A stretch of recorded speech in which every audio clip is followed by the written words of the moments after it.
at Canada, and also Texas A&M University from Texas, USA.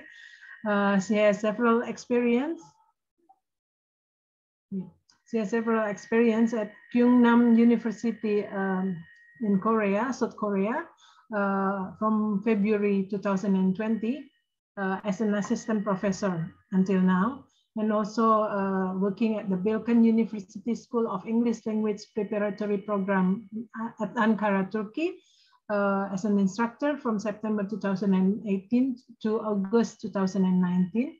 And Sichuan University Pittsburgh Institute English Department at Chengdu, China, as a curriculum coordinator from September 2017 to May 2018. So without further ado, we would like to welcome Ibu Caroline to present the material today about how to improve our flow of presentation. Okay, yeah, welcome, Bu. Thank you so much. Thank you. Thank you. Can I start? Okay. Yes, please. Okay. So let me share my screen.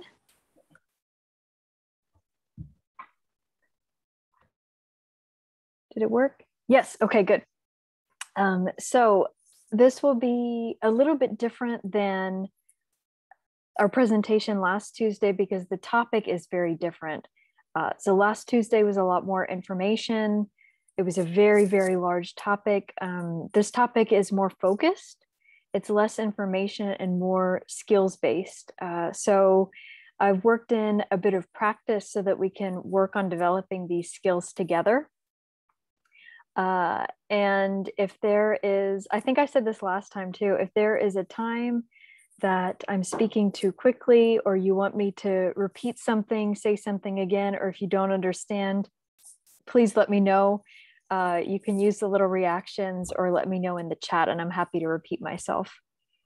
So this is about improving the flow and connectedness and proofreading, which are three kind of different topics, but we will, they actually fit together quite nicely. Okay, let me see. Okay, so I'll start with a warm-up. If anybody has a strategy that you use to improve flow, to improve connectedness, or a strategy that you use for proofreading, think about it. Think about it. And if you have one, please share one in the chat.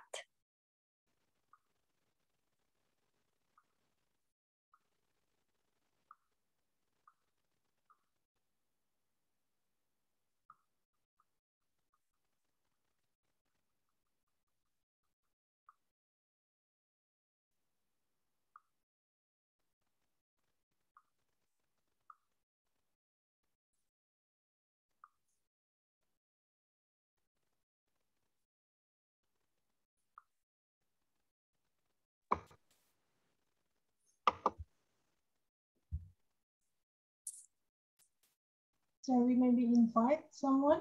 Caroline, do you want us to invite someone to maybe share? Only if they want to. Okay. And if nobody has any strategies for these, that's okay. Then we're all in the right place, I think. Yeah, yeah, because like put the background probably how to like we are now in the process to publish better, so then make the paper more attractive. Mm-hmm. Yeah. So here from Nisfu Astrul Sunny. Yes. Okay. So we have our first one is to write an outline. Oh, I'm so happy to hear that. Great answer. Yes. This is a good way to improve flow and connectedness and how to proofread easier. Okay. Let's take one more minute, see if anybody else has an answer.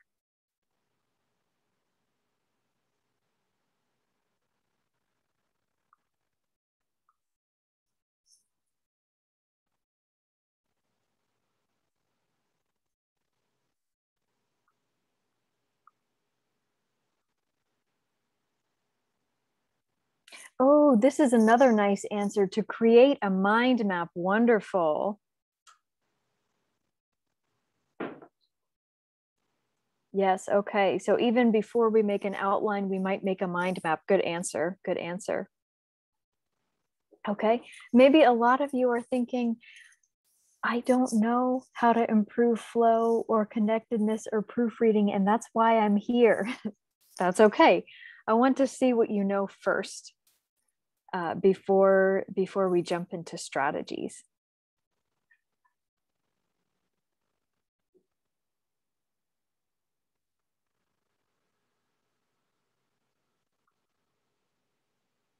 Okay, so before we start talking about these areas, I want to start with the writing process. Okay, usually we don't just sit down and open Microsoft Word. We have a process that will lead to the best writing possible. Okay, so we start with the topic. And we look at the topic, which of course for most of you would be the research that you're publishing. And maybe you would start this even before you begin writing. You would start this in the research stage. So you would brainstorm and you would generate your ideas.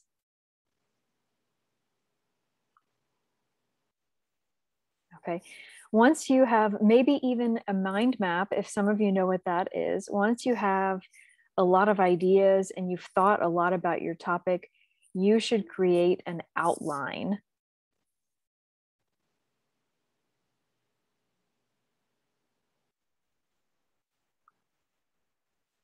So an outline is a plan for you to organize your ideas and to make a plan.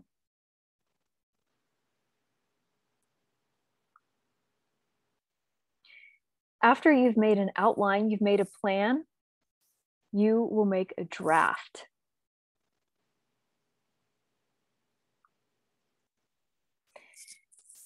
The advice that I have with making a draft is to write as freely as you can and don't worry so much about it. Just write. Try not to have any inhibitions. You can always make changes later. Okay, and the last step is revising. So with revising, not only do we edit for mistakes, but we also edit for improvement.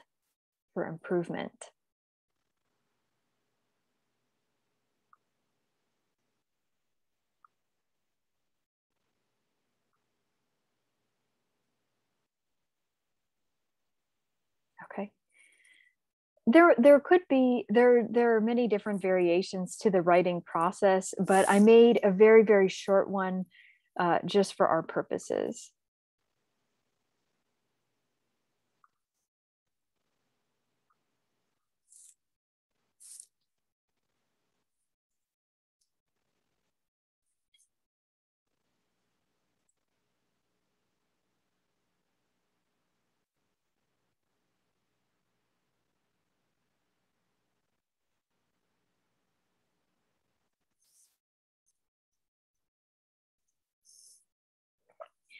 I'll pause at the end of each slide for the translation and also in case you're taking notes. Okay. So if we're talking about flow and connectedness and proofreading, the areas that can help us most in the process are the outline and revising.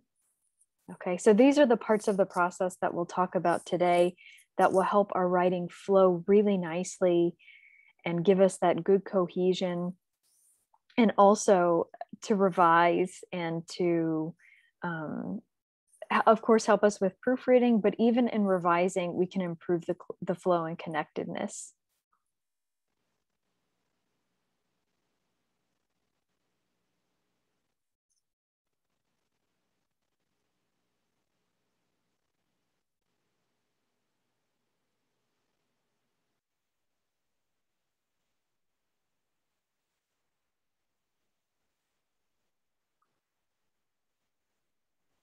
Okay. So we'll talk about the outline and we'll talk about revising. Can you do all of these steps at the same time? No, you can't. If you try to take care of the brainstorming and the topic, organizing your ideas, writing freely, and fixing the mistakes and writing for improvement all at the same time, oh, it's going to hurt. It's going to hurt. The writing will end up ultimately being very disconnected. It will be disorganized. And it will be very difficult for you to combine these 4 steps into one. It will be very difficult for you to write. It will be difficult for the reader to understand as well.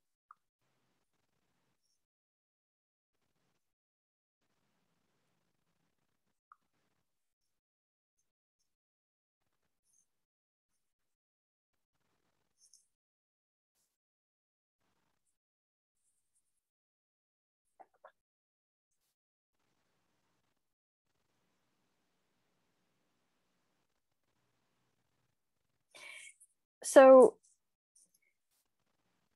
this reminds me of writing is a process just like anything else. It's a bit like the scientific method. With the scientific method, there is a process. There's a process that you have to go to. Would you ever try to smush all of those steps into one? No, because your research would be a big mess. So this is similar. Every process has multiple steps.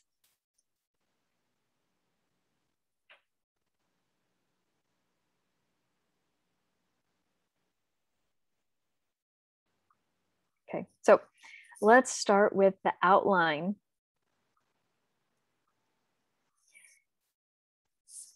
Why do we need an outline?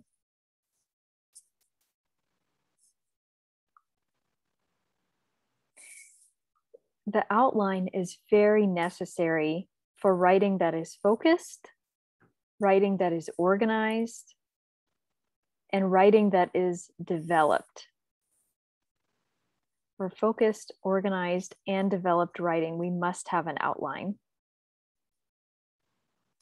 I wonder if any of you are ever around children, because children talk and talk and talk and talk, but they don't actually say anything. Sometimes there's no point to what they're saying. They're just talking. There's not a lot of direction, right? And it's very cute when you're 6 years old, when you're 10 years old, when you're 2 years old. It's very, very cute. But sometimes if you write without an outline and you don't start with a direction, it sounds a little bit like this. People are not really sure what you're saying. So it's similar.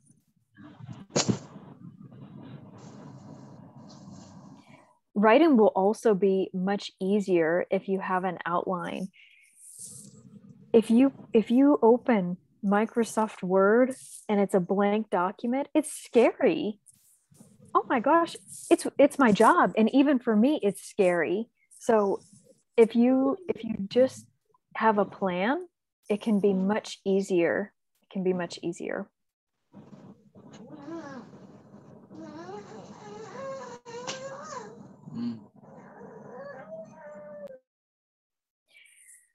You should also consider the prompt. Okay, so this is how we make it. We consider the prompt or consider the topic, consider your research.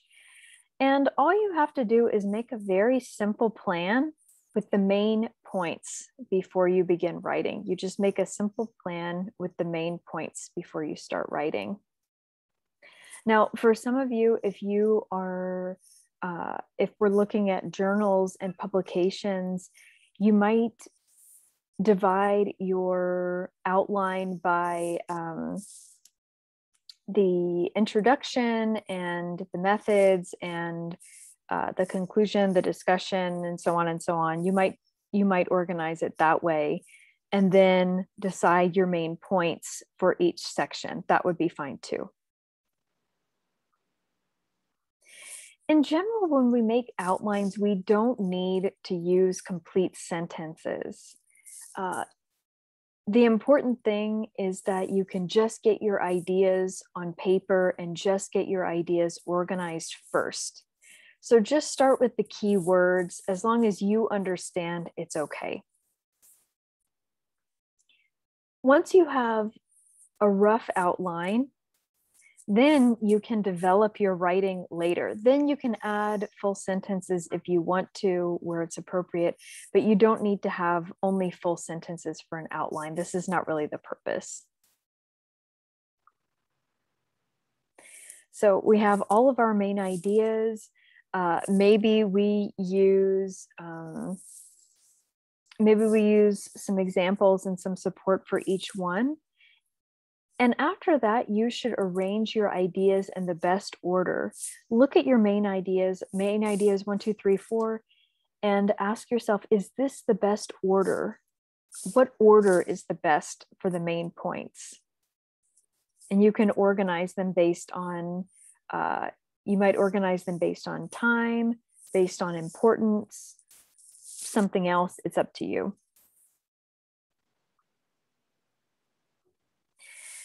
So here is a great tip to help you with the English style of writing. You might know that with English style, we use fewer main ideas. We use fewer main ideas. I have taught in a lot of places where there should be a new idea for every sentence. And that's just not English writing. We don't do it this way. We do use fewer main ideas, but we use more support for each main idea. And the outline is a very good place to change the style of your writing to make it match a little closer to English style. More support means more details, more facts, more examples, more information that supports that main point.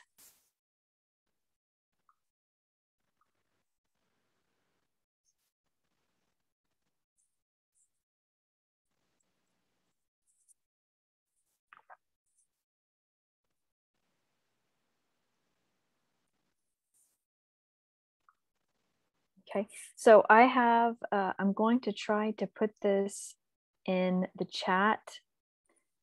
Let's see, can I add it? Yes, okay, good. So yeah, I put in the chat box there, Caroline, that you will present up for 1 hour up to 4 p.m. Indonesia time. Oh, wonderful. And then everyone can start to put their question, if any, and we will discuss after your presentation, yeah? Okay, very good, thank you. Yeah. Okay, let's see. So I have a file I can share with you. Oh.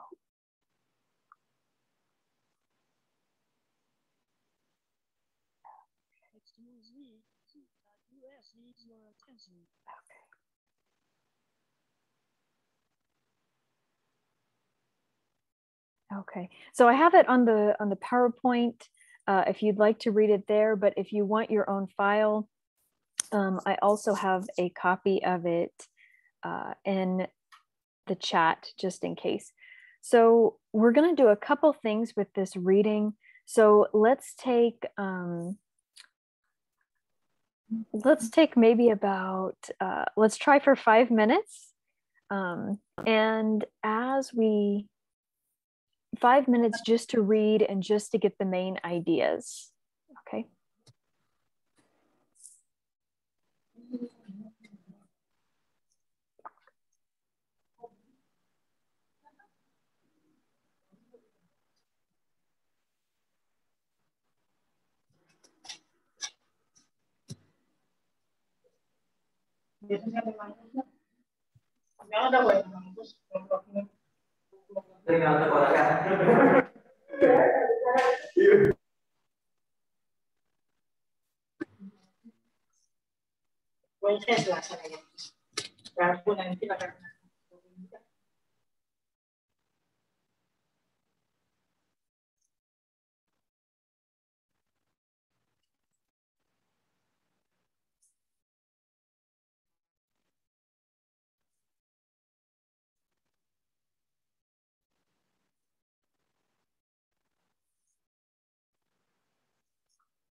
Okay, let's take about 1 more minute.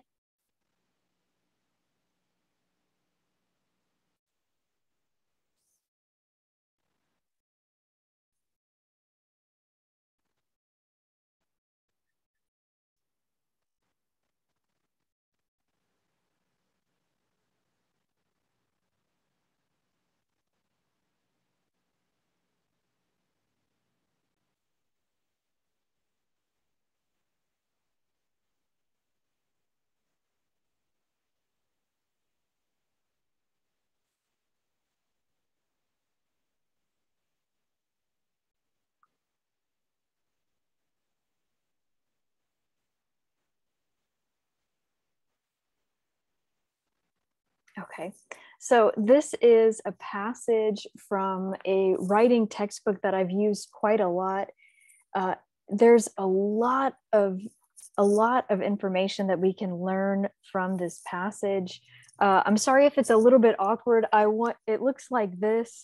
So it actually goes on 3 pages, and this was the least. This is the smallest way that I could share it with you. Although it looks a little funny, but there are some really, really nice things from this article that I think we can learn. So what I will ask you to do now is I will ask you to make an outline. I will ask you to practice making an outline just with a short passage. So we're going to work backwards. And again, an outline is just a simple plan with the main points. It doesn't have complete sentences, just a simple plan with the main points, and maybe some examples or details or facts. Okay, so let's say another maybe about 3 to 5 minutes, and I want you to try to see if you can get what the main points are maybe with some examples.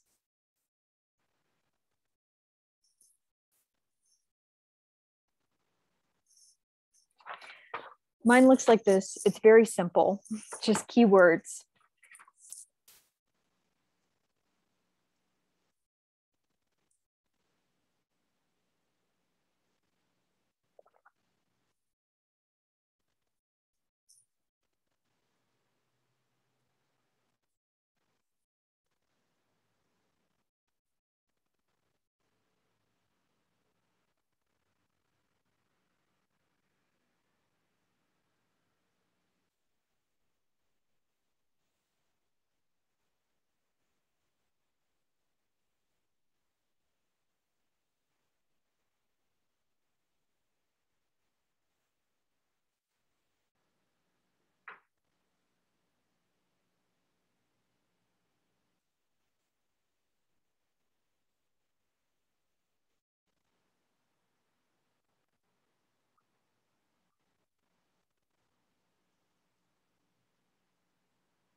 All right, so we've got one sample outline. All right, these are some really nice keywords. All right, yeah, this is a good summary. This is a good summary. All right, let's take about 1 more minute, and then I'll share with you what I think the outline could be.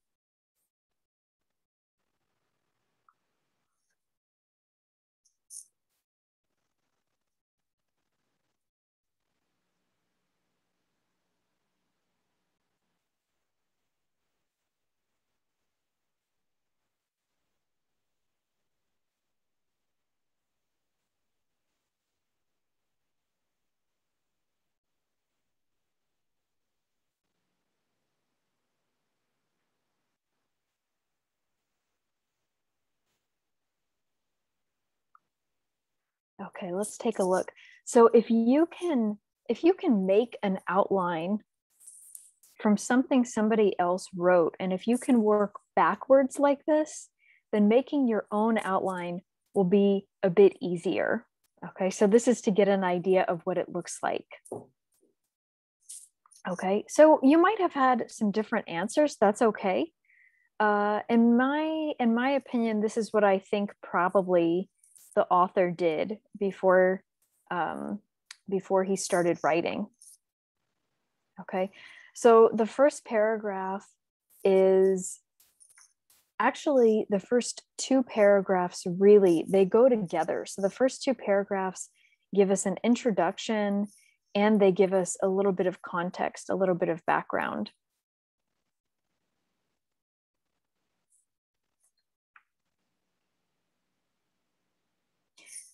Okay, so once we have a description of just a regular scene in their lives, we have a little bit of background, some context for these people. Then we lead into the first main point. Okay, so you can look at the 3rd paragraph. And one of the main key words is dedicated. Okay, the author describes them as dedicated, and then the author talks about their daily life, talks about their purpose, and talks about their achievements. The author uses all 3 of these to show that they are dedicated. So the author shows in their daily life, they're dedicated. In their purpose, they're dedicated. In their achievements, they're dedicated. So author makes a main point and then uses 3 different types of information to show, to prove his main point.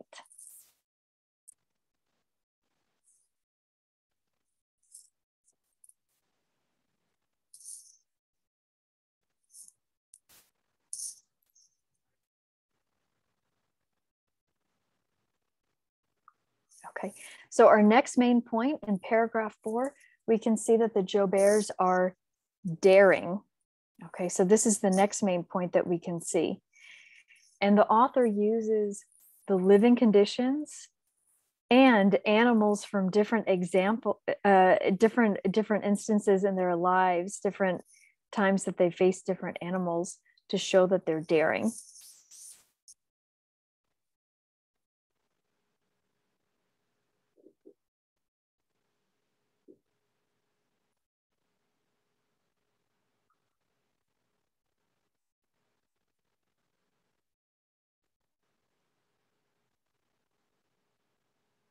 Okay, so it's not just more information, it's specific information that the author can use to prove his point. Okay, so he says, I want to tell people that they're daring, and I'm going to show them that they're daring using the living conditions that they have and using different situations with animals that show that they're daring.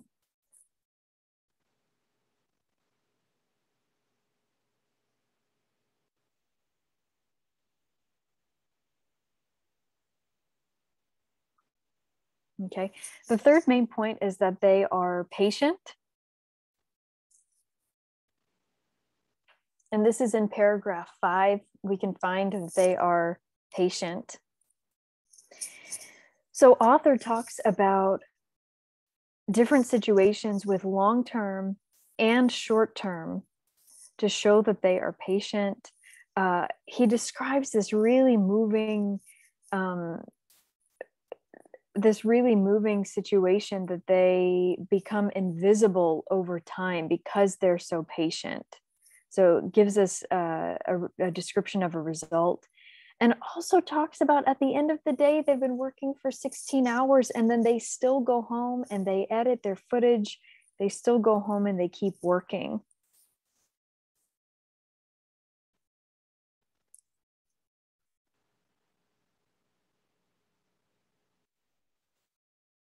Okay, so all three of these prove that they are patient people. Again, not just information for the sake of information, it's information proving this point. Okay, and the last main point is that they are passionate. They are passionate. Okay, the information that's included is that they are so inspired to save the cats, to save the lions, really why they do what they do. Author talks about what they produce, all of the work they produce, the articles and the films, all of these kinds of things, how much they produce, and also the timeliness of the issue as well, that we need to act now. There's a sense of urgency here. And so all of these support that this photography couple, it talks about how passionate they are. So it supports this main idea. Okay, and then the last paragraph is not exactly a conclusion. This style is more, it's a little bit more news style, but you can still get the main idea about what an outline will look like. The thing that I like the most is that the ideas are restated. So the very last sentence says, protecting the animals and where they live is a lifelong mission for the Joberts, and it needs dedication, daring, patience, and a great deal of passion. So if you weren't sure exactly what the main ideas were, the author says them again at the end, which we often do in English writing too.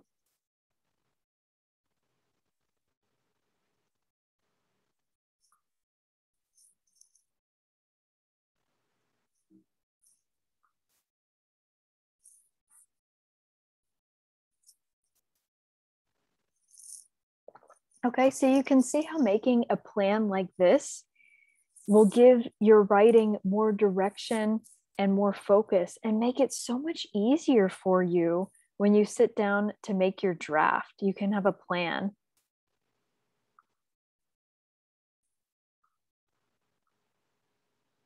Okay. Yes, even if you take maybe just 30 minutes to make an outline, and how can you prove your main points? How can you prove your arguments? It's really quite helpful. It will make your writing, again, more developed, more focused, and more organized if you have a plan before you start.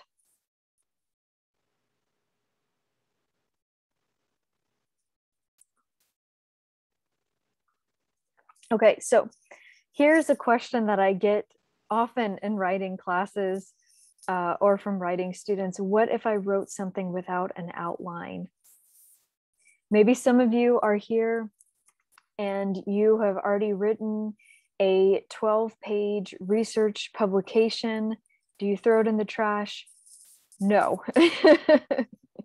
Don't do that. I have a solution. In the future, you should write with an outline. It will solve so many problems. But if you already have something that you wrote without an outline, and maybe you think it's a little disorganized and you don't know how to fix it, I have a solution.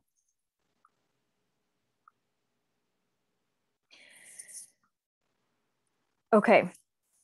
So before I was a university professor, I was a journalist, and organized writing was not something that I did very well. It was something that I had to work on and develop myself. So at one time I wrote a very, very long article. It was very important, and the organization was awful.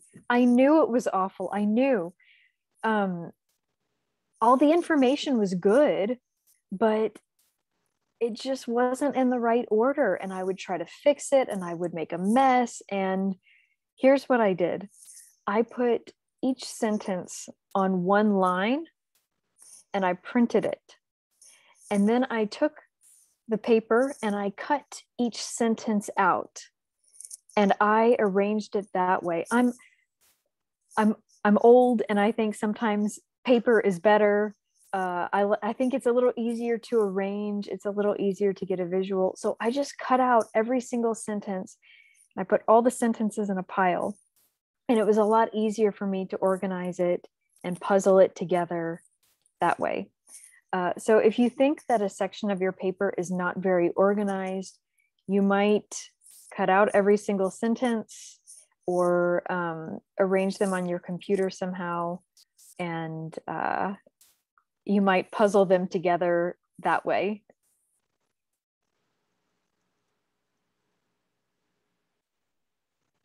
It worked for me. Something else might work for you, but this is just the way that my brain works. Maybe you're the same way.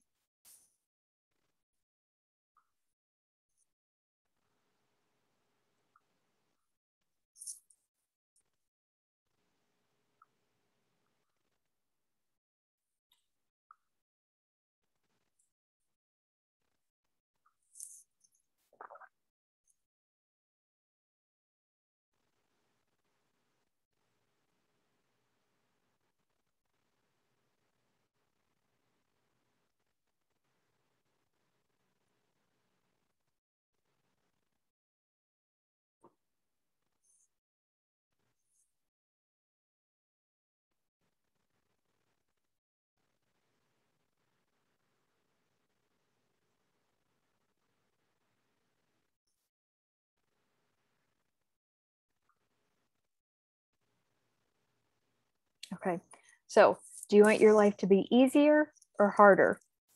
Easier, use an outline.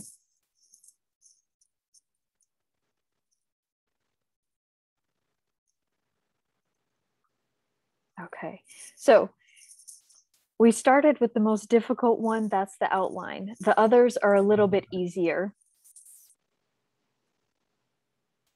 Okay, so now we move from the outline to the revision stage, connecting paragraphs. Connecting paragraphs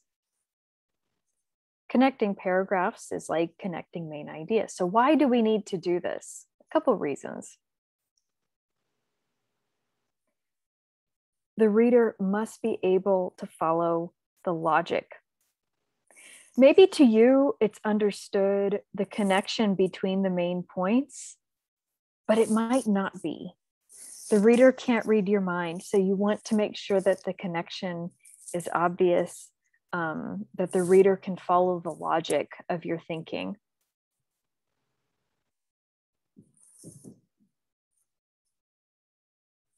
This is a really, really simple way to create flow between and among your main ideas.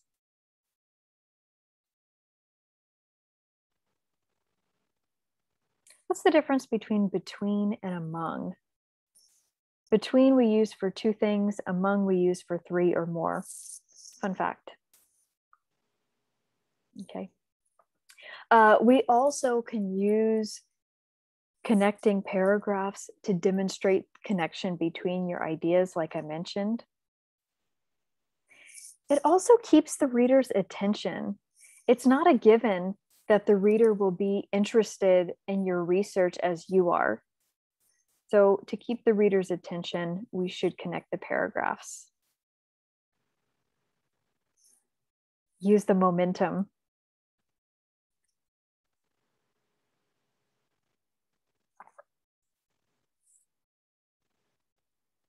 Okay, so this is why we do it, but how? How do we do this? Okay,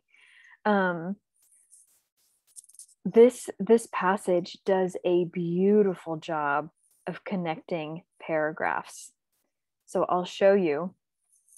Paragraph 4 Paragraph 4 begins with, as well as being dedicated, the Jauberts are daring.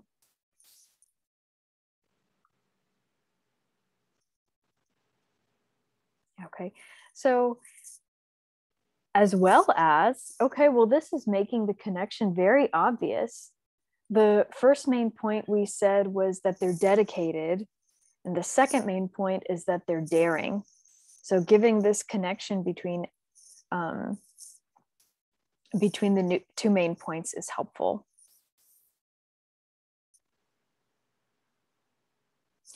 As well as is a phrase that we use in addition to. So we're adding to the idea. And we do this we review and we add to the idea in just one sentence.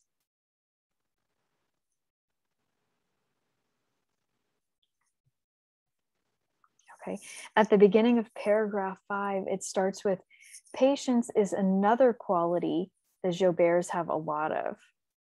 Okay, so this is another way that we can express, in addition to the previous point, I'm going to make another. Patience is another quality. All right, so it's connecting these paragraphs simply, but effectively.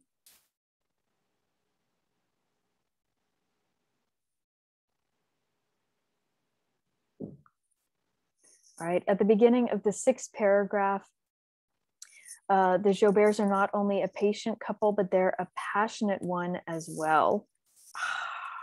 This is so great.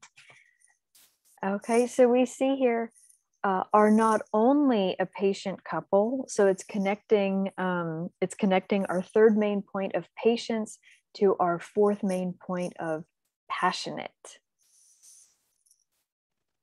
It reviews the previous main idea.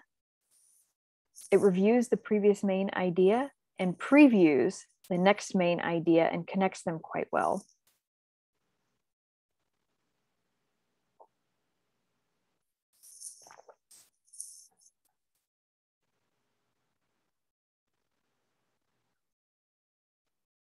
Okay, so connecting these paragraphs might be more simple than other styles of writing that you do. Sometimes you might be introducing sources that you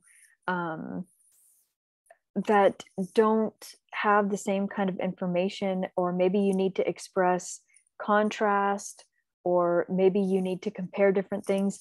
These are adding characteristics each time. And so that makes it a little bit more simple to connect the paragraphs, but it might not always be that way. So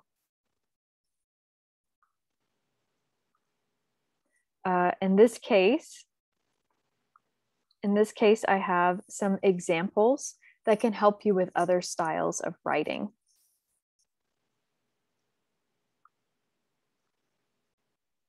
Okay. So using these kinds of transitions, again, we said is helpful for the reader to maintain their interest. It's helpful for showing the connection between the main idea, and it's also helpful for giving that good flow and connectedness to your writing.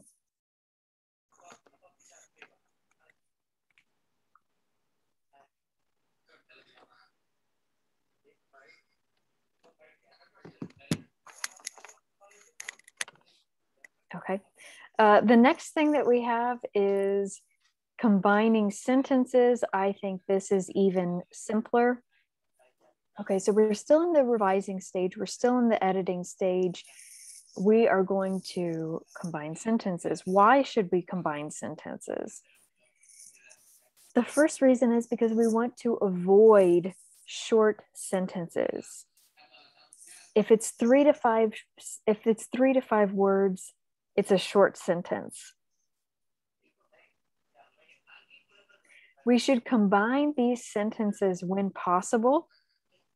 We should combine them when possible, because if you take one short basic sentence and combine it with another short basic sentence, you have a longer, more advanced sentence.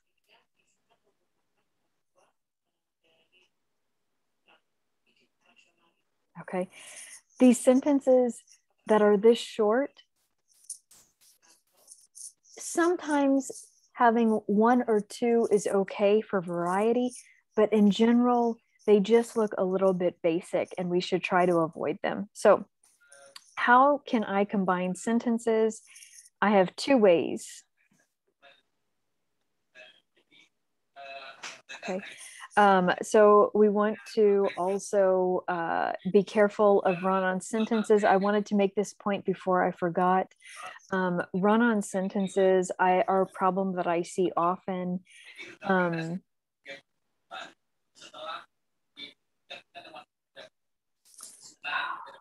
think this is Mbak. Sorry, Caroline. Mbak bocor ya? Ini suara dari luar masuk. Wait, I'll ask the host. Okay, I'm sorry. It might be louder on my computer than everybody else's. No, I think yeah. Okay, it's gone now. Okay, I'm sorry. Good now. So, yeah. So we also want to be very careful of a run-on sentence. A run-on sentence is too long. And often I'm asked, how long is too long for a sentence to be? I can't tell you an answer. I can't tell you how many words. It really depends on your control of English, because I've seen sentences that are 10 to 20 words, run-on sentence. But I've also seen sentences that are 50 words and they're not a run-on sentence. So I can't give you a number of words, but what I can do is if the reader loses their thought, if the reader loses his or her thought by the end of the sentence, it's too long. If the reader loses his or her thought by the end of the sentence, it's too long. So if your English or your writing is very, very advanced, you might be able to write a very long sentence and maintain control of the idea. If your writing is a little bit more basic, this might be a bigger problem for you. So just be careful of this. Break it up into smaller pieces. Okay, these are both very easy fixes for your writing. So how do we do this? How do we combine sentences? Let me begin with an example, and I wonder if anybody can combine these sentences for me. Pollution is dangerous. The issue must be addressed. Answer in the chat or answer aloud. How do you think that we can combine these?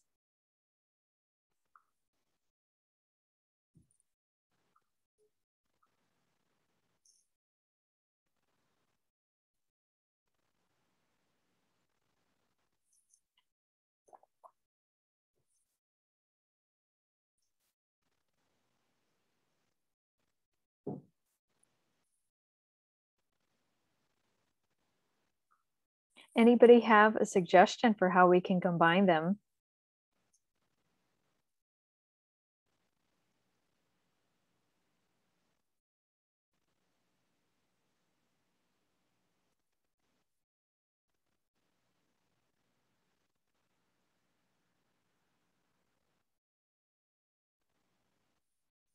Okay, here's a good example. Pollution is dangerous and therefore it must be addressed. This is a good one. Anybody else have another answer?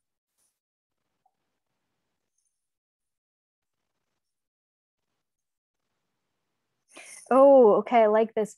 Pollution must be addressed because it is dangerous. Okay, so we flipped the sentence. That's great.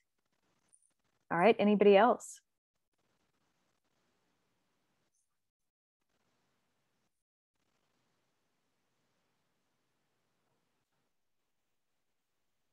Okay. All right, these are two great examples. We need to combine them because they're just too short. They're just too short.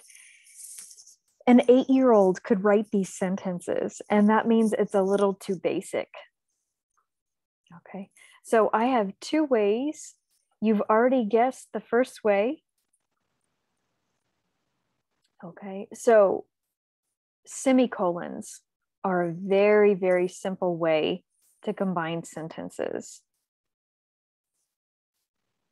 And the second way that I use is conjunctions, which is the one that you got. Good job. Good job. We'll use conjunctions. Conjunctions are however, moreover, but, likewise, similarly, etc. Because, therefore, those were two examples that you came up with. That's good. Okay, so I'll show you how we can use both of these. Okay, another one.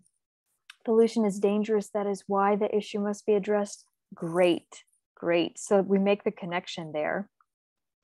Okay, so you can use a semicolon when you combine two complete sentences. Any two complete sentences. Pollution is dangerous. The issue must be addressed. Perfect. So easy, so simple. This takes your writing from an 8-year-old level to a 20-year-old level. Depending on the words you use, maybe even higher. The issue must be addressed. We can also say pollution is dangerous, therefore, oh, one of you also said therefore, the issue must be addressed. Okay.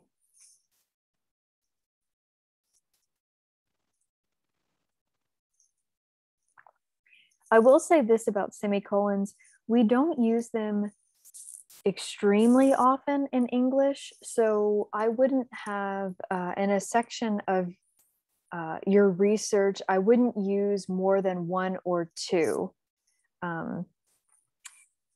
We want to be careful not to use them too often because it looks a little funny. Conjunctions are more common, but either are fine.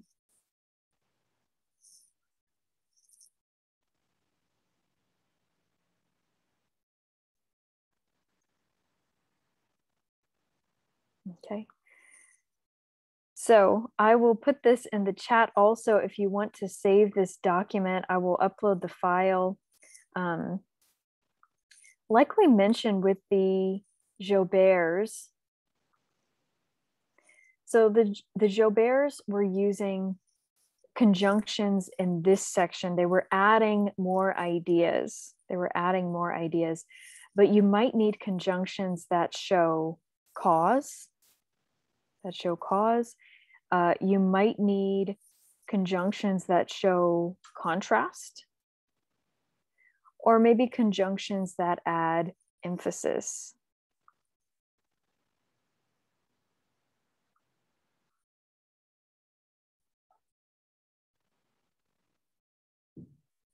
So I'll point out just a few of my favorites. My favorites are ones that are advanced, but you can apply them to a lot of situations. They're not too specific. I like moreover. Moreover is not super common, so it sounds a lot more advanced when you use it. I love moreover. I like correspondingly, whereas, similarly. These are really, really nice, and they're not too specific, so you can use them in a lot of situations. Moreover, correspondingly, similarly, whereas, they're all quite nice. I like to use them. For words that show cause, I like consequently is very nice.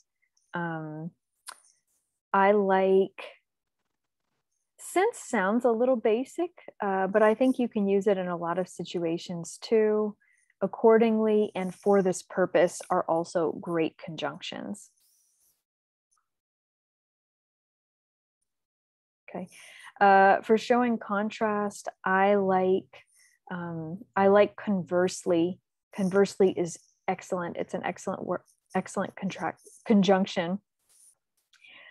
Nevertheless is very good. I like to use otherwise. I like to use whereas. Whereas is a good one to use here as well. And to add emphasis, oh, these are some of the most fun ones.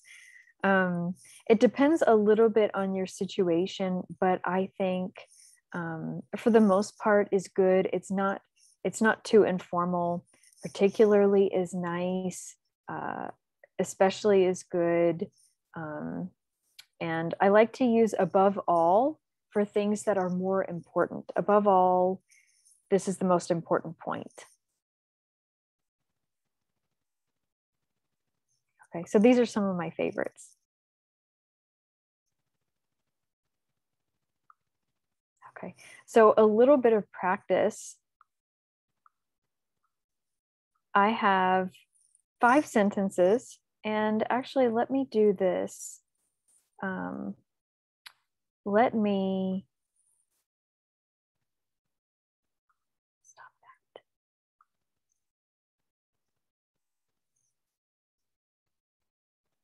that. Okay, just depending on how you're taking notes, let me copy and paste these in the chat just in case you want.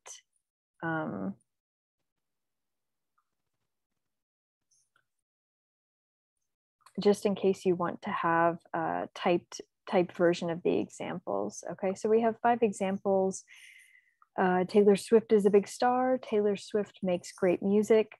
The ozone layer should be protected. It's very important for the environment. Exercise is needed for strong health. People should commit to physical health. Physical health is important. Mental health is often overlooked. Norway has a cold climate. Malaysia has a warm climate. Okay, so you first need to decide what's the relationship between the 2 ideas, and then pick the best conjunction that you think connects these sentences.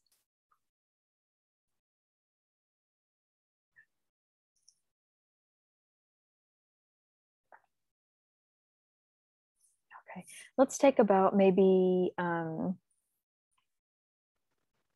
3 to 5 minutes. Then we'll talk about these as a group.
Okay, let's take about 1 more minute, then we'll talk about these together. Some people are already getting answers ready. That's great.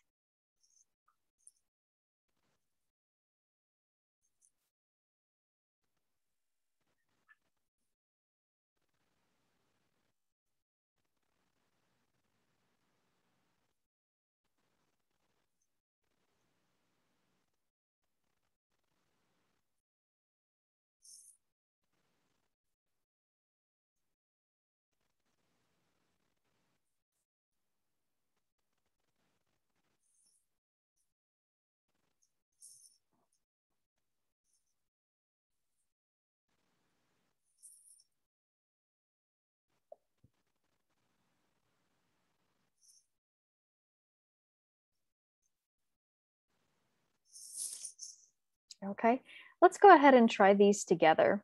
Okay, so the first one says Taylor Swift is a big star. Taylor Swift makes great music.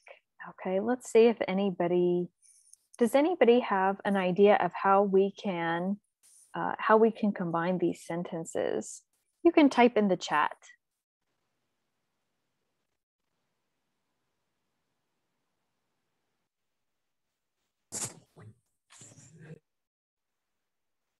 All right, I see one for Taylor Swift is a big star who makes great music. Okay, who is not a conjunction, but that's a nice way to combine the sentence.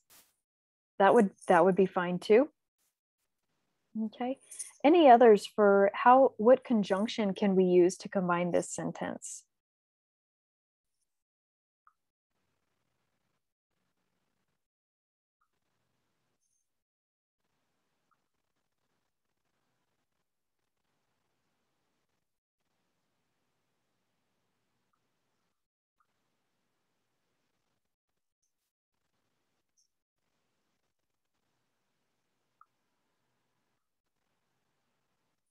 Okay, let's see. Here's one for therefore she makes big music. Okay. We can't use this one exactly because we have to look at which is the cause. So is she a big star because she makes great music, or does she make great music because she's a big star? So for this one, maybe we use something like Taylor Swift is a big star because she makes great music. We can use therefore if we switch it. She makes great music, therefore she's a big star. That's fine. Okay, so let's look at the next one. The ozone layer should be protected. It is very important for the environment. Okay, again, these are too basic. This could be written by an 8-year-old. That's bad. So combining them, let's see, I have one for since the ozone layer should be protected. Since it is very important for the environment. Since is good. I like that. I have another one for the ozone layer is very important for the environment. For this reason, it should be protected. Okay, that's good. But those are still two sentences. So maybe we should change the period to a comma or a semicolon. But I like for this reason. Okay, anybody else for the ozone layer? What do you think?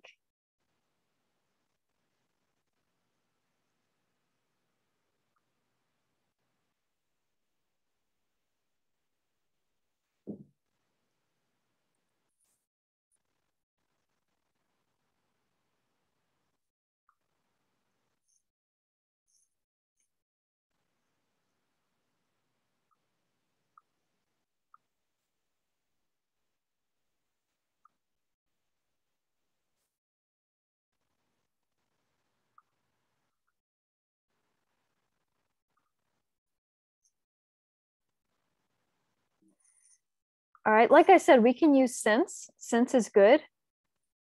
All right, a couple more people for since. That's good. I had a different idea.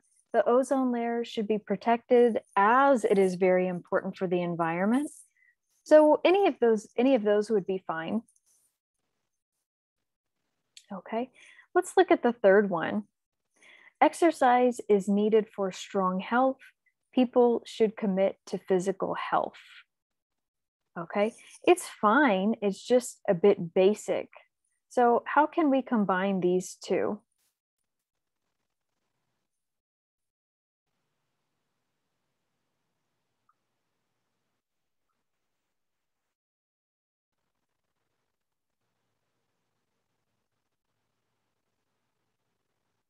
Okay, let's see. I have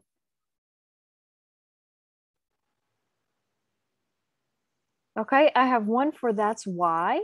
That's why is good, but maybe something a little bit more advanced. What do you think? Oh, good, good. I like therefore. Okay, so it would read exercise is needed for strong health. Therefore, people should commit to physical health. I like therefore.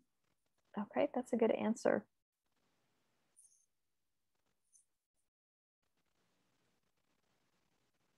Okay, Let's look at the fourth one. Physical health is important. Mental health is often overlooked. Okay, so we're talking about contrasting ideas. So we need to be careful picking the right conjunction here. Okay, good. Oh, yes. I've got however, I've got whilst. Impressive. Whilst is a little formal, but still appropriate, I think. Okay, physical health. Yes, I like in comparison. In comparison is very good. Physical health is important. Okay, so I'm going to go back to one that I told you I really liked. Whereas mental health is often overlooked. Okay, so the assumption is that physical health, everybody knows it's important, but mental health is often overlooked. Okay, let's try the last one together. Norway has a cold climate. Malaysia has a warm climate. All right, so again, these are different ideas and we are comparing. We're comparing, okay? So we've got one for in contrast and in contrary, okay? On the other hand is good. Let's see, I think we had another one further up top. We also had however, one of the first answers for however, that's good too. I like whereas, excellent. Another for whereas, okay. Other than, we can't quite use other than here. This means something a little bit different. Okay, so if you're not sure, you can check my conjunction chart. Norway has a cold climate. Conversely is good. Conversely is nice. Okay, I'll try a different one just for the sake of variety. Norway has a cold climate. In comparison, Malaysia has a warm climate. That would be fine too.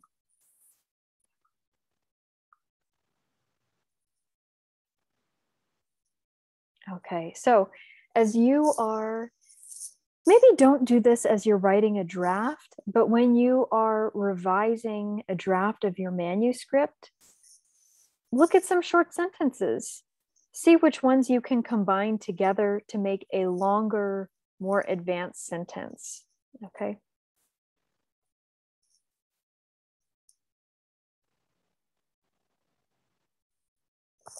When you combine your sentences, you will combine your ideas also and give your writing that good flow, that good connectedness.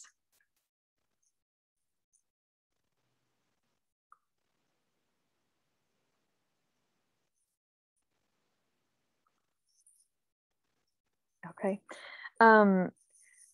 So the next tip that I have for revising is eliminating extra words. Oh, this one's hard. This one's hard. No, it's okay. We'll do it together. Okay. So why should we eliminate extra words? I'll explain.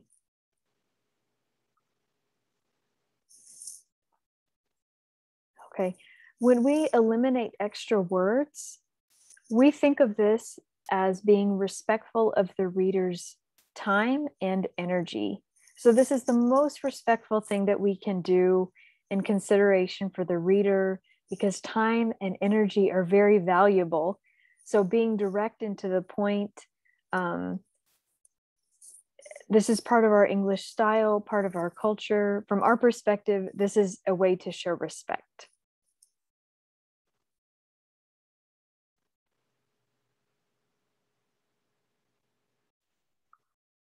Okay. Eliminating extra words also. So if it's difficult for you to write directly, get rid of the extra words. It will be more direct and it will be more clear.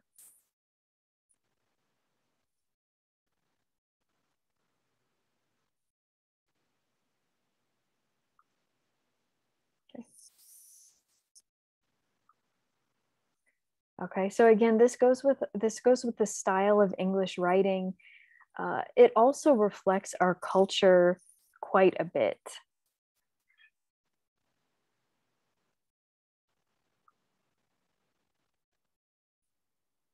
In addition, your writing will be much stronger. Okay, we don't want weak writing. We don't want basic writing. We want stronger and more advanced writing. This is how to get there.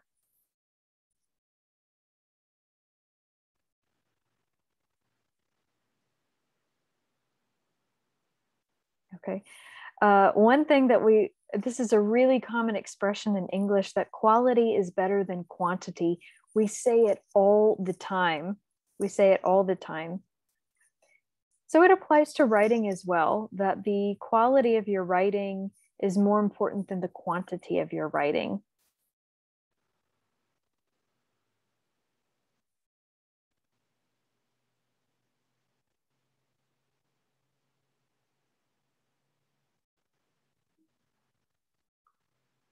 Okay. All right, so that's why we should eliminate extra words, but how do we eliminate extra words? Okay. The first thing that I'll recommend to you, because I know a lot of people struggle with which words are unimportant, which ones should I eliminate? I'll help you. A good strategy is to first step back and consider the main idea or the main ideas. In doing that, ask yourself, what is the most important word? Or what is the most important sentence? So I often will ask my students, if we're reading a passage, I will ask them, which sentence is the most important? Usually, the answer is something that they believe reflects the main idea, and that's the most important sentence. Sometimes I'll ask them in a paragraph, what is the most important word? And giving me the most important word, we think about, well, what's the main idea and which word is the best reflection of this main idea?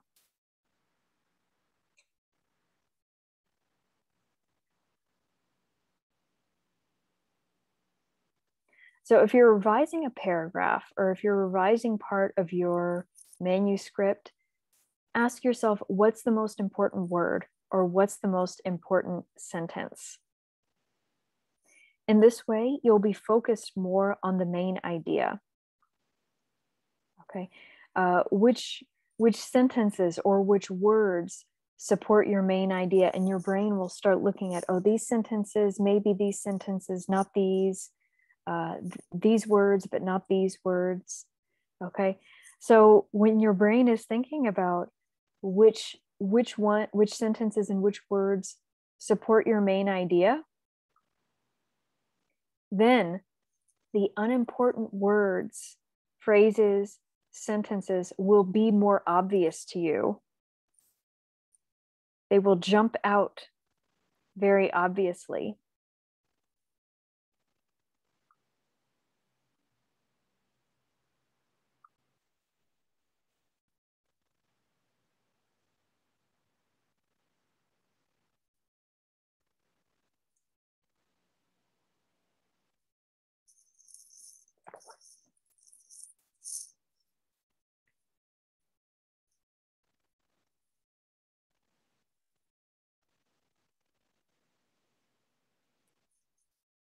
Okay. Probably nobody has ever suggested this to you before, but it's also a very good exercise with focused writing, with critical thinking, and really revising your writing, looking at which parts are the most valuable.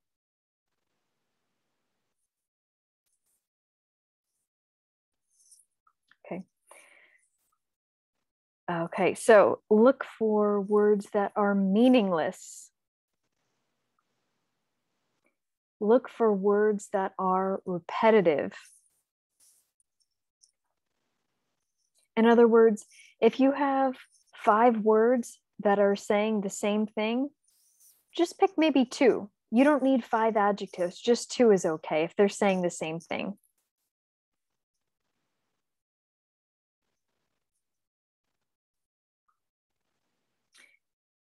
Here we go, back to our original point, words that do not support your main idea. Words that don't support your main idea.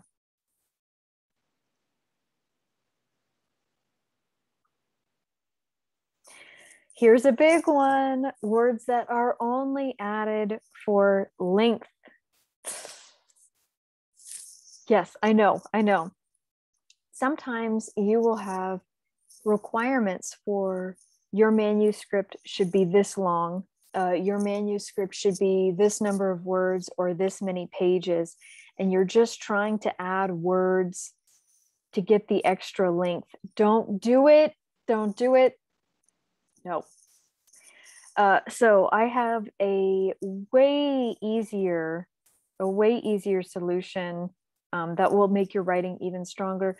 Don't add lots of extra words and sentences here and there to try to meet the requirement. Instead, revisit the outline. Go back to the outline. Consider adding another main point. Maybe add another example. Maybe add another source. Okay, so these are much stronger ways that will support your research, that will support your main ideas. And it will give you the length, but it will also give you quality with it.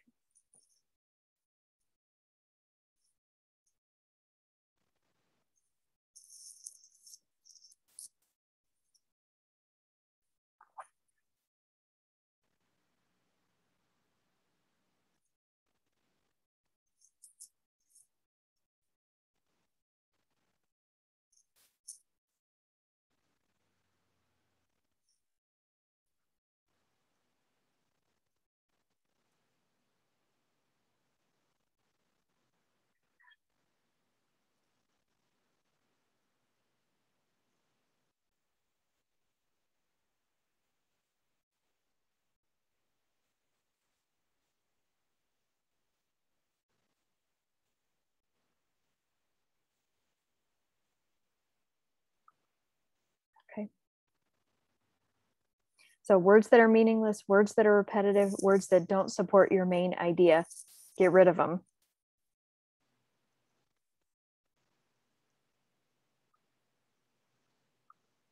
Okay. I have here a very long paragraph. So I'm going to put this in the chat just in case you want to have the text. There we go. Okay. It's very long. So I want you to, I think it's like 120 or 150 words, something like that. It's way too long and it's only one sentence. All right. So I want you to try to eliminate as many extra words as you can. Okay, we'll take about 2 minutes and then we'll talk about these together.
Okay, let's take about 1 more minute, then we'll see if we can eliminate some of these words together.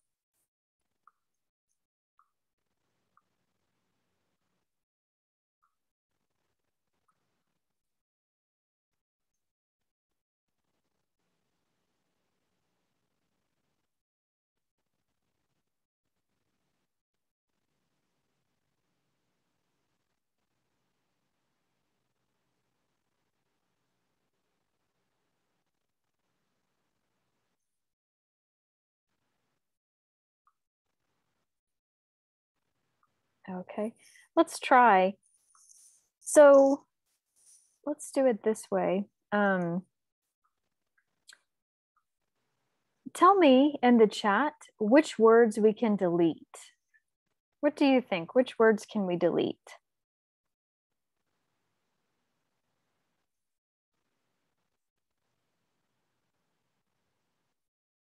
Okay, wonderful. Good choice. Delete. What else?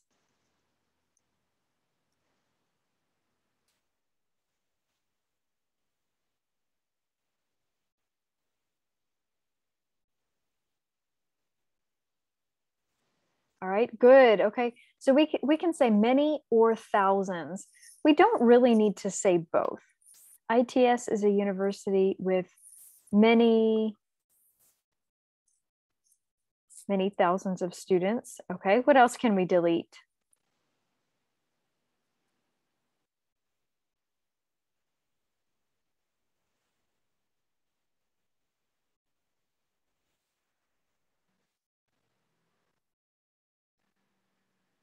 A variety. Okay, they learn. Yes, good.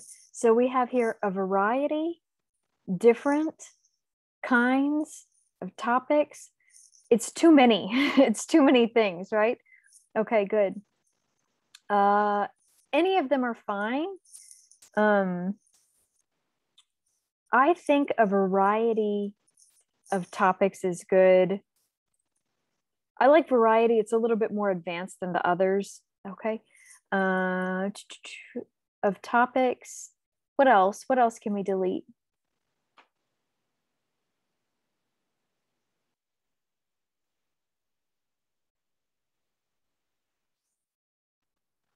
As they develop their knowledge, we should keep they also, because then they develop their knowledge, gain courage. Ah, yes, I like that. Oh, okay. I hadn't thought of this one.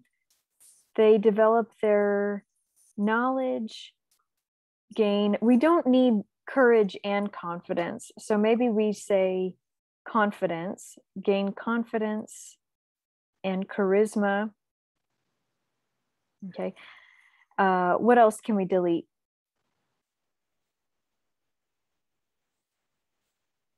And once they graduate with a wide set of skills, a couple for delete wide,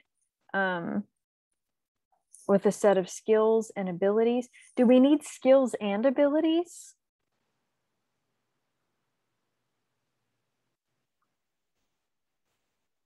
I think we can delete graduate with abilities. They can have any job. Well, we can't say they have job, so we need to have any job or future. We don't need any job or future. We should have just one is okay. I like job better because it's a little bit more concrete. Any future they dream of. And also it's a little romantic. So let's pick job instead. Too many and in a single sentence. Correct. As they conquer many corners of the world. What does that even mean? This is just fluff, right? This is just a little pointless. It's not supporting our main idea. And have the life they always wanted and live in perfect harmony. Also, I think we can delete this. All right, so it's much better, but it's still a run-on sentence, as one of you has already pointed out. So what if we say, we can cut the sentence up and delete a lot of the ands. ITS is a university with many students from all over Indonesia and other countries. How about a semicolon? They learn about a variety of topics, and as they develop their knowledge, gain confidence and charisma, they learn about a variety of topics, and as they, how about delete as? They develop their knowledge, gain confidence and charisma. Delete this and, we don't need it. Once they graduate with abilities, maybe we delete abilities. Or maybe we say strong abilities. Okay, so it should either be supporting or saying something concrete, or we delete it. Once they graduate with strong abilities, they can have any job. What if we say career? Career is a better word, I think. Okay, so this is much stronger. This is not a run-on sentence. It is a little bit long, but it's not a run-on sentence because you can read it without losing your train of thought by the end. Look, we deleted half of it. All right, these are some really nice suggestions. I think a lot of you are able to see which words are saying the same thing and which ones we should delete because they're a little pointless. Especially all the words at the end, it was just fluff. All right, it's a little too romantic, and what we have here is a little bit more concrete.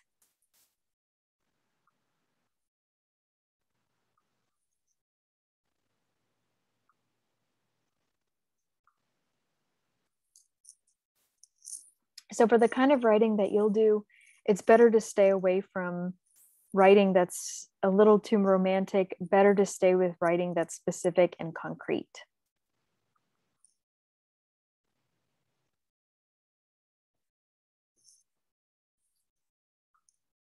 Okay.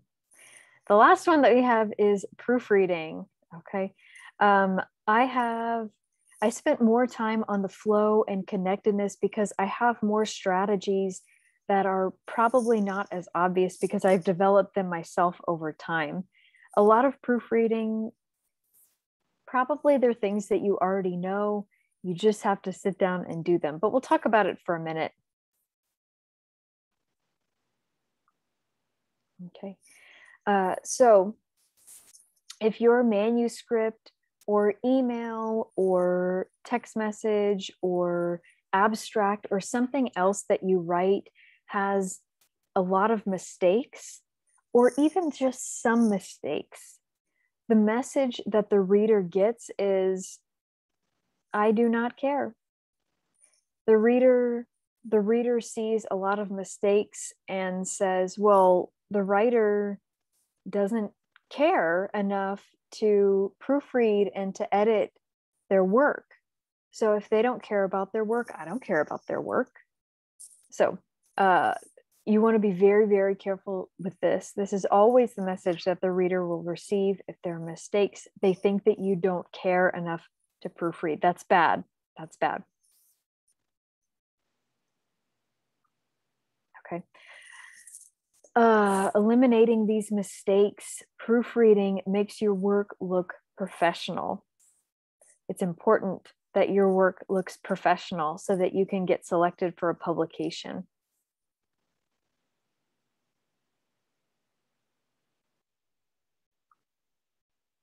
Okay.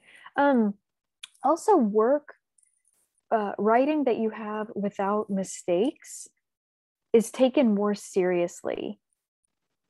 Okay, so not just the writing, but you also, as a researcher, you will be taken more seriously and your research will be taken more seriously. That's important.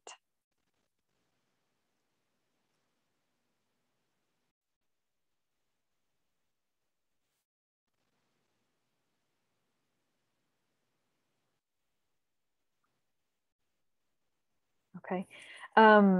If the point of our research is to progress the field and to solve the world's problems, if your paper is thrown out of a publication because you don't have subject-verb agreement, or the verb tenses aren't quite right, or the capitalization is a mess, even if your ideas are great, if you have mistakes, you can't progress the field and you can't solve the world's problems. So we want to be very, very careful with all of this. And we want to spend a lot of time proofreading and editing.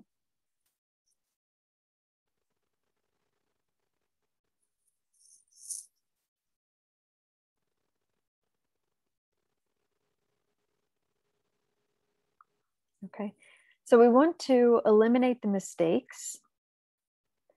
And we want to eliminate the mistakes, of course, because we want our work ultimately to be published. Okay, if your work has a lot of mistakes, it has a very, very low chance of being published and a high chance of just being thrown out. So let's work together and make sure that doesn't happen. Okay, so how do I proofread? You just have to sit down and do it, but I do have some helpful strategies here. I recommend focusing on 1 or 2 areas at a time. So you should proofread it more than once, of course, but each time that you proofread, you're looking for something specific. So for example, maybe I will edit one round and I'm just looking at the singular and plural. So usually in English, plural nouns have an S. So maybe only one round I'm going to look just to make sure the singular and plurals have an S or don't have an S. Then I'm going to edit one more time and make sure the verb tenses are good. And then maybe I'll go through and look to see what vocabulary I can improve or which sentences I can connect. Then I'm going to edit for punctuation. Then I'm going to edit for capitalization. So you can do a better job of editing and proofreading if you look for one thing each time and you can be focused with your edits.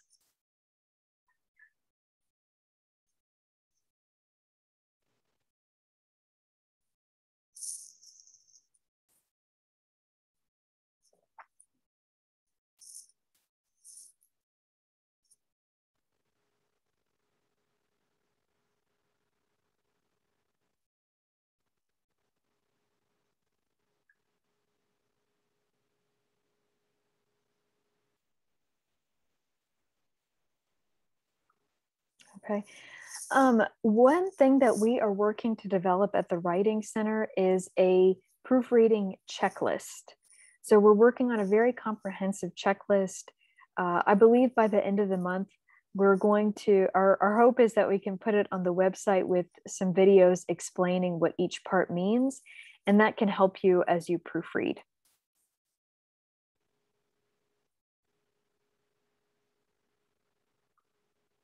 Okay. What if I am not sure about the mistakes? What if I'm not sure about the mistakes? It's a good question.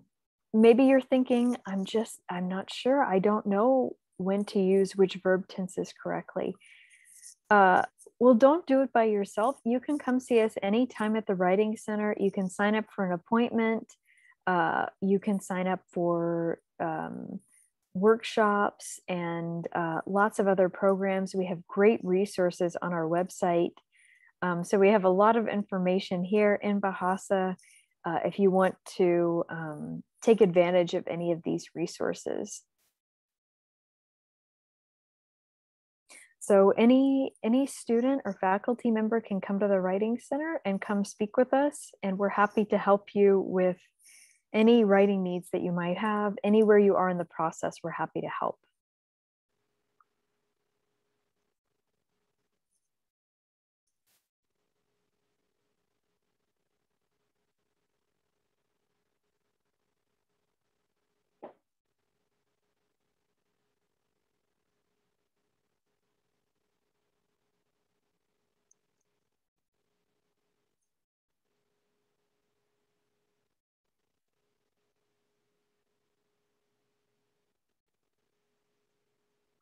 Okay.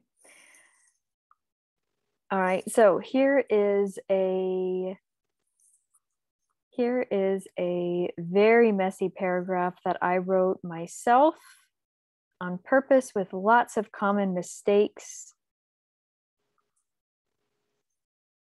Okay, so I'm going to put it here in the chat just in case you want the text. Did it go? Go, okay. Okay, so this has a lot of mistakes in it. And we will we'll go through together and talk about some of these common mistakes so that you can see them in your own writing too.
Oke, guys, sampai.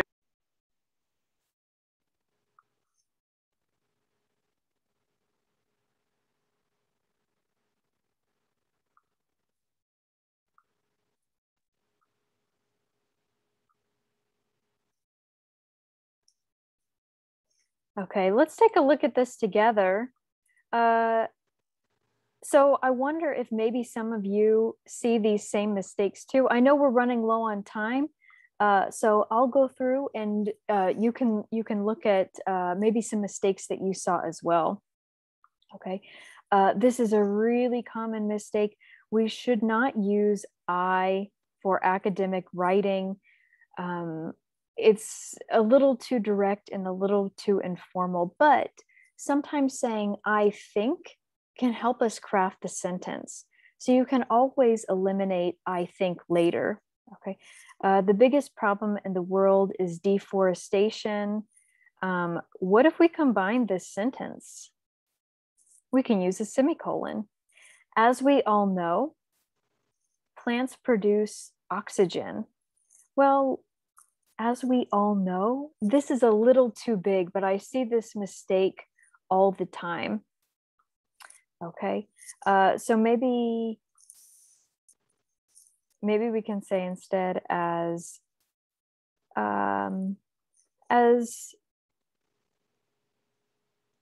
many know, or what if we just deleted the whole thing?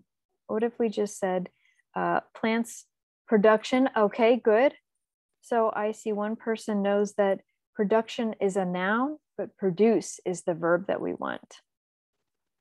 Plants produce oxygen, which humans need to breathe. Which humans need to breathe? This is not a complete sentence, okay?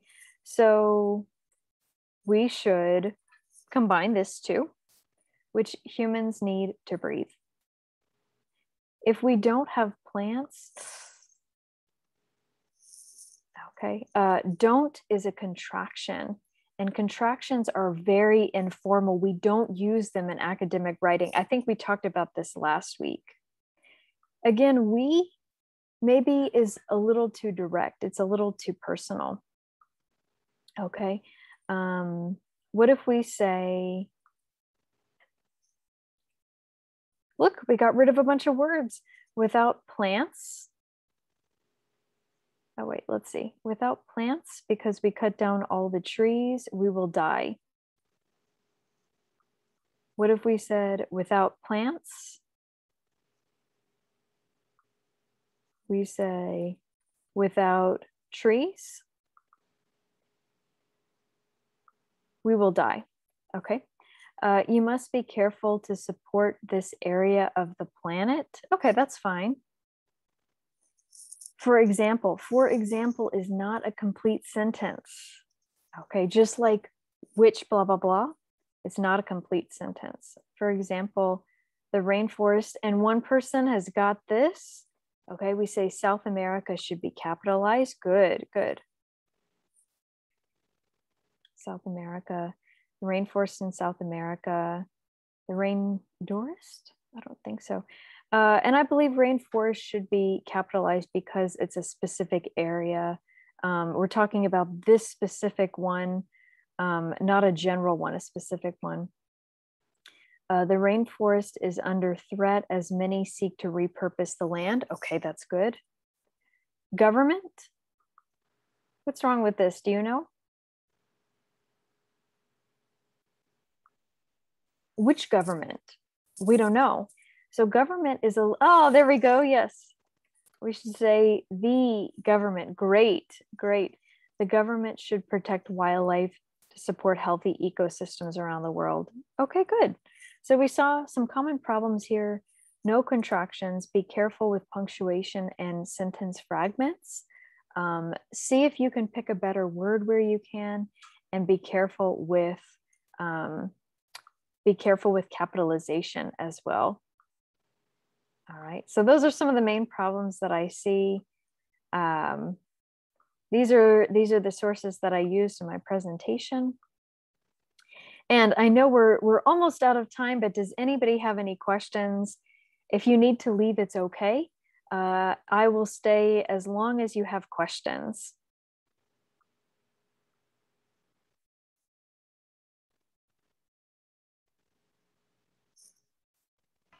Yeah.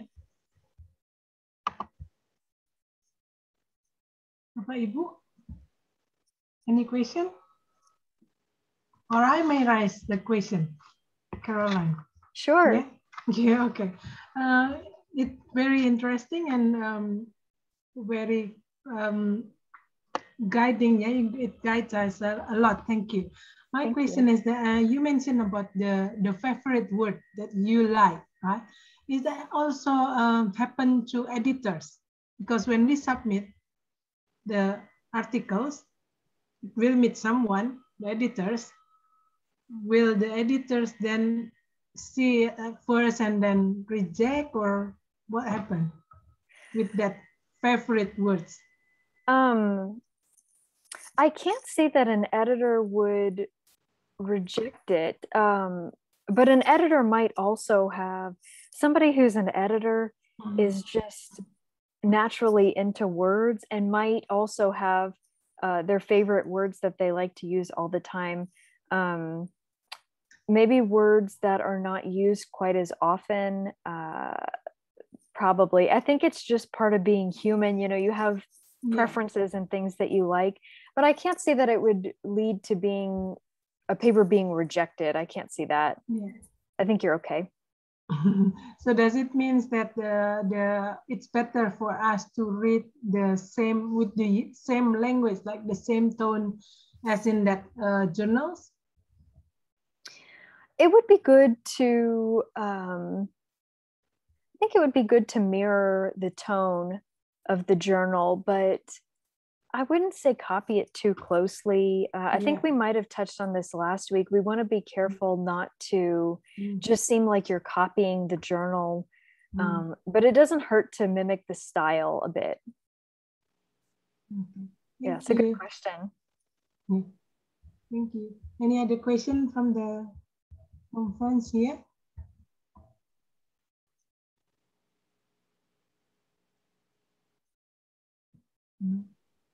I'm so surprised. Last week we had so many questions.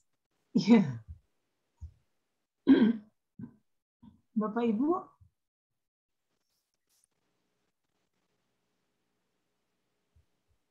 No. No. Oh iya. Yeah. From Nifsu. Every time I write paper, I spend more time at background section.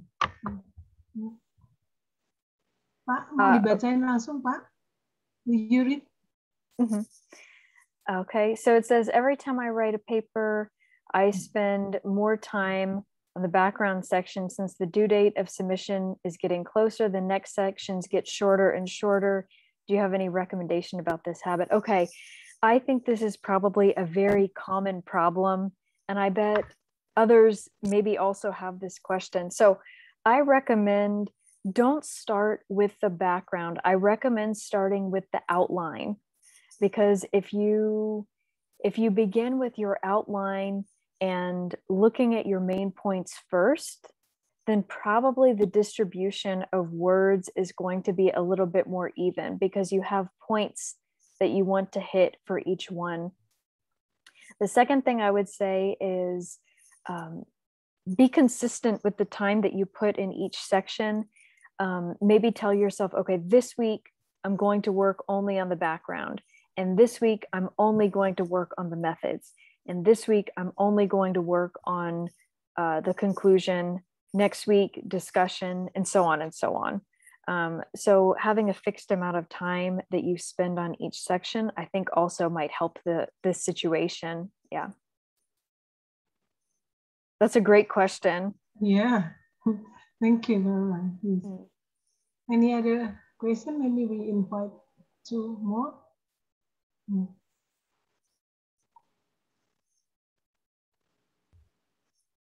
Bapak Ibu? No? Yeah. You want to conclude? I guess so. Everybody understands everything perfectly. How magical. Yeah, I think it's time to implement, because it is very, very good. Yeah. Well, so good. Thank you. Good. Yes. Well, I really appreciate everybody coming today. Thank you so much. I hope that this was helpful. Don't try to memorize it all right now. Try to save the information and use a little bit at a time. Yes, I hope it was helpful for you. These are strategies that I have developed on my own as a writer and as an editor and as an educator. So I hope that they're helpful to you, because they're helpful to me. Okay. Yeah, I would like to say thank you very much for your sharing today. Yeah, and Bapak Ibu mungkin ucapkan terima kasih. Yeah. That's all from us. So you have a good afternoon there. Okay, thank you so much. Yeah. Well, everybody have a good night, and I'm sure I'll see you soon. Thank you. Thank you.